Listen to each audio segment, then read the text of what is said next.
देखिए, जो बीएचयू का जो काउंसलिंग पोर्टल है, वो अभी पूरे तरीके से एकदम ही नहीं खुल रहा है। किसी-किसी का खुल रहा है, किसी का लॉगिन नहीं हो रहा है, कि कोई सही डिटेल दे रहा है तब भी नहीं खुल रहा है। किसी ने पासवर्ड चेंज किया हुआ है, अपना चेंज किया हुआ नया पासवर्ड डाला तब भी नहीं खुल रहा है। कोई अपना पुराना रोल नंबर से लॉगिन कर रहा है तो नहीं हो रहा है, किसी का रोल नंबर से लॉगिन करने पर हो जा रहा है। मतलब मिला-जुला कर कहानी ये है कि अधिकतर लोगों का समस्या आ रही है, कुछ लोगों का है वो जो लॉगिन हो जा रहा है। अब एक नई प्रॉब्लम ये आ रही थी कि वो वेब पेज खुल ही नहीं रहा था। मतलब वो जो पेज है काउंसलिंग वाला, वो खुल ही नहीं रहा था। हालाँकि वो पेज जो है अब खुलने लगा है। अगर आप अभी ट्राई करेंगे जाकर के, हो सकता है आपका अभी भी ना खुले। तो अगर आप उस पेज को खोलना ही चाहते हैं, मतलब आपका मन कर रहा है कि हम देखबे करेंगे, तो उसको अगर आप इनकॉग्निटो मोड में खोलेंगे तो वो एक बार में जाकर के खुल जाएगा। उसमें कोई दिक्कत नहीं है, खुल तो जाएगा, लेकिन वो लॉगिन होगा कि नहीं होगा, वो कुछ कह नहीं सकते हैं। देखिए, लॉगिन नहीं हो रहा है, ये आपकी अकेले की समस्या नहीं है, ये बहुत ज़्यादा लोगों की समस्या है। और ये आपकी दिक्कत नहीं है, दिक्कत है सेंट्रल ऑफिस की तरफ से, बीएचयू की तरफ से है। तो जब वहाँ से सारा चीज़ें सही हो जाएँगी, तो लॉगिन होना शुरू हो जाएगा। हालाँकि अभी भी कुछ लोगों का प्रॉपर लॉगिन हो रहा है, लेकिन अभी भी मैं बोलूँगा कि आपको ये काम करना नहीं है, क्योंकि कल ऐसा हुआ कि प्रेफ़रेंस एंट्री का फॉर्म भरते हुए आधे फॉर्म के बाद काम आगे नहीं बढ़ पा रहा है। मतलब कि आधा फॉर्म भरा गया प्रेफ़रेंस एंट्री का, उसके बाद जो है वो फँस गया, आगे-पीछे कुछ हो ही नहीं रहा है। तो जब तक जो है वो आपका पोर्टल जो है वो स्मूथली वर्क ना करने लग जाए, तब तक आपको कुछ करना नहीं है। अभी कहाँ तक काम हो पा रहा है वो मैं आपको दिखा रहा हूँ। कुछ लोग का लॉगिन हो रहा है। अब जो मैं दिखाऊँगा वीडियो में, इसका मतलब ये नहीं कि सबका खुल रहा है, नहीं। कुछ लोग का खुल रहा है, किसका खुल रहा है, किसका नहीं खुल रहा है, ये आप कुछ कह नहीं सकते हैं। आपका भी खुलेगा, ये आप मतलब 100% श्योर रहिए कि आपका भी पोर्टल लॉगिन होगा। कुछ आपको टाइम देना रहेगा। 3 अक्टूबर डेट बिल्कुल बढ़ाएगी, क्योंकि जो है वो 26 से शुरू होना था, 27 से शुरू हुआ। आज 28 है, आज भी वर्क नहीं कर रहा है प्रॉपर्ली, तो ये डेट आगे बिल्कुल ही जाएगी और आपको आराम से प्रेफ़रेंस का फॉर्म भरने का मौका मिलेगा। अगर अभी लॉगिन नहीं हो रहा तो कोई दिक्कत नहीं है, परेशान मत होइए। अगर आपको सिर्फ साइट खोल के चेक ही करना है, तो आप इनकॉग्निटो मोड पे चेक कर सकते हैं खोल कर। और आपका लॉगिन हो रहा है कि नहीं हो रहा है, ये अलग मसला है। हो सकता है आपका हो जाए, हो सकता है अगर ना हो। अगर हो जा रहा है तो अच्छी बात है, और अगर नहीं हो रहा है तो पैनिक नहीं होना है, वो लॉगिन होगा ही, बिल्कुल होगा। वो आपकी तरफ से दिक्कत नहीं है, समस्या बीएचयू की ओर से है। अब आपको हम दिखाते हैं कि जिसका लॉगिन हो चुका है, उसका कैसे अब खुल कर आ रहा है, देखिए। बीएचयू ऑनलाइन पर आएँगे, नीचे आएँगे काउंसलिंग पोर्टल, क्लिक हियर, उस पे हम क्लिक करेंगे। उसके बाद हम आएँगे यूजी स्टूडेंट लॉगिन 2022, उसके बाद नीचे आएँगे, साइन इन पे क्लिक करेंगे। और साइन इन पे क्लिक करने के बाद यहाँ पर एप्लीकेशन नंबर और पासवर्ड मैंने दिया था सीयूटी का, रोल नंबर, उसके बाद साइन इन पे क्लिक कर दिया। तो साइन इन पर क्लिक करने के बाद आपका जो डैशबोर्ड है वो आपके सामने कुछ इस तरीके से खुलकर आ जाएगा। यहाँ पर आपको 4 ऑप्शन मिल रहे हैं, rules and procedure, preference entry, course allocation और हॉस्टल एलोकेशन। उसके बाद यहाँ पर नीचे देखिए आएँगे, यहाँ पर कोर्स कॉलिंग फॉर ये चीज़ लिखा है, तो इसको हम समझते हैं। और ऊपर जो 4 चीज़ है, उसका क्या कैसे करना है वो समझते हैं हम। यहाँ पर इसका जो फुल स्क्रीनशॉट देखिए पहले। तो अब देखिए यहाँ पर जो लिखा हुआ है कोर्स, इसका मतलब है कि आप इस कोर्स के लिए एलिजिबल हैं। अगर आप इसमें काउंसलिंग करवाएँगे तो आपका एडमिशन हो भी सकता है और नहीं भी हो सकता है, डिपेंडिंग कि आपका नंबर कितना है, परसेंट कितना है, परसेंटाइल कितना है, ठीक है। मतलब यहाँ पर वो एलिजिबल कोर्स है जिसके लिए आप एलिजिबल हैं एडमिशन लेने के लिए।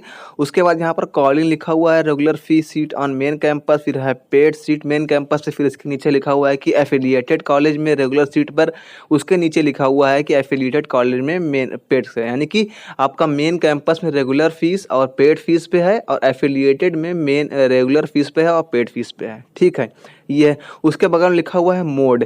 तो याद रखिए यहाँ पर मोड जो है वो ऑनलाइन ही, आप जानते हैं काउंसलिंग आपका ऑनलाइन ही हो रहा है। तो जैसे ही आप प्रेफरेंस एंट्री वाला फॉर्म जब खोलेंगे, अभी मैं आपको इसकी वीडियो आगे बताऊंगा, उसमें जैसे ही आप अपना 12 का परसेंटेज इंटर करेंगे, तो यहाँ पर मोड के नीचे ऑटोमेटिक ऑनलाइन लिख कर आ जाएगा। ये मैं अभी इसी वीडियो के आखिरी में आपको बताऊंगा। उसके बाद आपको डॉक्यूमेंट अपलोड करना रहेगा।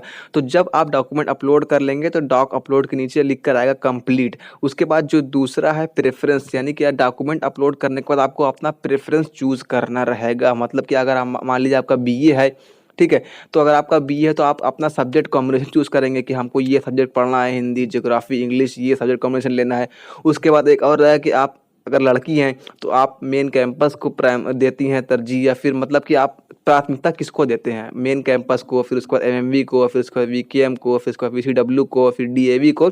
इस तरीके से आपको वहाँ पर अपना प्रेफरेंस करना रहेगा।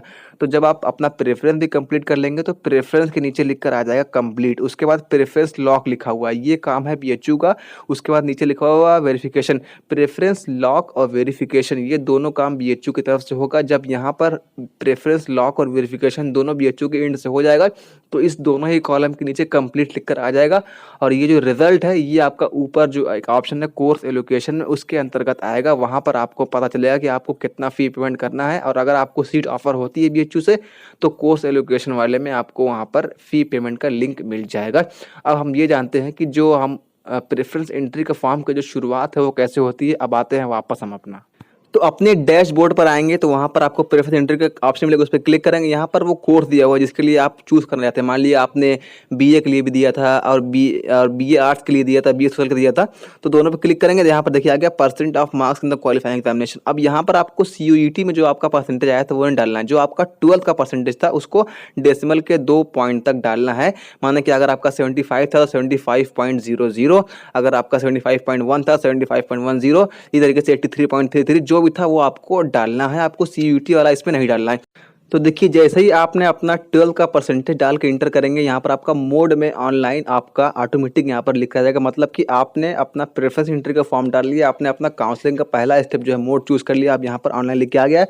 इसके बाद नेक्स्ट स्टेप आपका है डॉक्यूमेंट अपलोड। तो आप एक बार आप अपना डॉक्यूमेंट अपलोड कर लेंगे तो यहाँ पर डॉक्यूमेंट अपलोड के नीचे भी कंप्लीट लिख कर आएगा। अपलोड क्या करना है देखिए, तो आपको अपना स्कोर कार्ड जो कि आपने डाउनलोड किया होगा वो आपको अपलोड कर देना है। उसके बाद आपकी हाई स्कूल की मार्कशीट का उसको आपको अपलोड कर देना है। आपकी इंटर की मार्कशीट उसको आपको अपलोड कर देना है।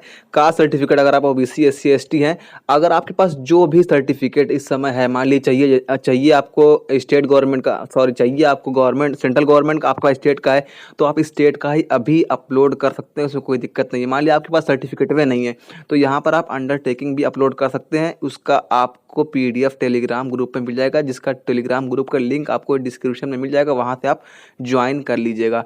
ठीक है, नीचे एनेक्सर 10 फॉर्म है, उसका जो है वो आपको यहाँ पर मैं बता दे रहा हूँ, उसका लिंक भी आपको टेलीग्राम पे मिल जाएगा। यहाँ पर भी डाउनलोड करने का लिंक है, यहाँ से भी कर सकते हैं आप।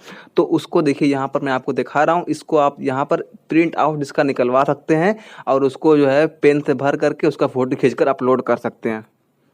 तो यहाँ पर आई के बगल में आपका नाम रहेगा, फिर सन ऑफ आपके पापा का नाम रहेगा, फिर आप कहाँ के रहने वाले हैं, कितनी आपकी एज है, और आप जिस डेट को अंडरटेकिंग दे रहे हैं, मिसाल के तौर पर आज 29 तारीख है, आज 28 तारीख है तो 28 डालिए, कल 29 है, मतलब जिस भी डेट को आप करेंगे वो डेट डालिएगा।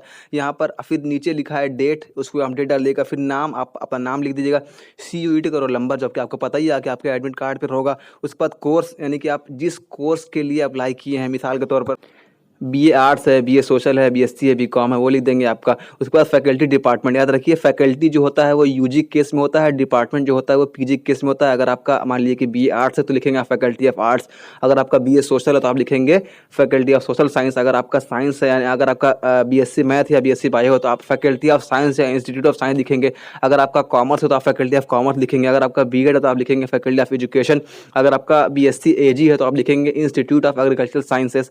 ये सब चीज़ें यहाँ पर आप लिख सकते हैं। और एक इनकम सर्टिफिकेट भी लगाना था, वो भी आप अगर आपके पास नहीं है तो आप वहाँ पर भी अंडरटेकिंग लगा सकते हैं। अगर आपके पास जो भी है वो लगा दीजिए। जनरल जो स्टूडेंट हैं, जनरल कैंडिडेट हैं, उनको जो ना इनकम सर्टिफिकेट लगाना है ना उनको कास्ट सर्टिफिकेट लगाना है। इतना कहानी हो गया ये पूरा। अब हम आपको एक मेन बात बताते हैं जो कि बहुत ही ज़रूरी बात है। मैंने जो ये लॉगिन करके दिखाया वो कुछ ही लोग का लॉगिन हो रहा है, ऐसा नहीं है कि इस समय अभी 28 तारीख को 28 सितंबर को सबका लॉगिन हो रहा है। सबका लॉगिन नहीं हो रहा है, अभी भी बहुत लोगों के साथ ये समस्या है कि उनका लॉगिन नहीं हो रहा है, उनका लॉगिन नहीं खुल पा रहा है, ID पासवर्ड दोनों सही होने के बावजूद भी। तो इसमें आपको घबराना नहीं है। ऐसा नहीं है कि मैंने खोला है खुल गया सबका खुल जाएगा, ऐसा नहीं है।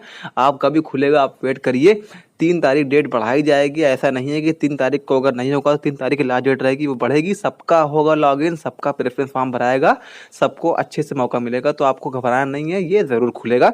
और जब ये प्रॉपर वर्क करने लग जाएगा तब आप काम ये करें। मैंने आपको पहले इसलिए बता दिया कि मान लीजिए किसी का खुल गया और वो जल्दबाजी में कि हाँ भैया हम तो करके सबको बता देंगे, वो डाल दिया उल्टा का पुल्टा हो गया, तो फिर आपको परेशान होना पड़ेगा। क्योंकि BHU वाले ऑलरेडी ही इसको सुलझा नहीं पा रहे हैं, वो आपकी एक्स्ट्रा प्रॉब्लम को कहाँ सुलझा पाएंगे। तो ये वीडियो आपके आगे भी काम आएगा जब ये प्रॉपर काम करने लग जाएगा तब। अगर किसी का अभी चालू हो गया है तो वो एकदम जल्दबाजी ना करे, थोड़ा सा रुक के करे। ऐसा ना हो कि बिना कुछ समझे बूझे उल्टा पुल्टा हो जाए। आप जिसका भी वीडियो देखते हैं, जिसको फॉलो करते हैं, उसको अच्छे से समझ पूछ कर करिएगा। अपने से करने की कोशिश मत करिएगा अंटिल कि आपको कन्फर्म है कि आप सही कर रहे हैं। अगर आपको पता है कि आप सही कर रहे हैं तो आप बिल्कुल करिएगा, लेकिन अगर आपको कन्फ्यूजन है तो आप अपने से कुछ उल्टा का पुल्टा मत कर दीजिएगा। डॉक्यूमेंट अपलोड करने के बाद नीचे डॉक्यूमेंट अपलोड में कंप्लीट लिख कर आएगा। प्रेफरेंस भरने के बाद नीचे प्रेफरेंस में कंप्लीट लिख कर आएगा। प्रेफरेंस लॉक और वेरिफिकेशन बीएचयू का काम है, इसमें आपको कुछ नहीं करना है। वो होने के बाद आपका फाइनल रिजल्ट आएगा। मिलते हैं आपसे नेक्स्ट वीडियो में। टेलीग्राम ग्रुप का लिंक डिस्क्रिप्शन में है, उसको ज्वाइन करिए भाई।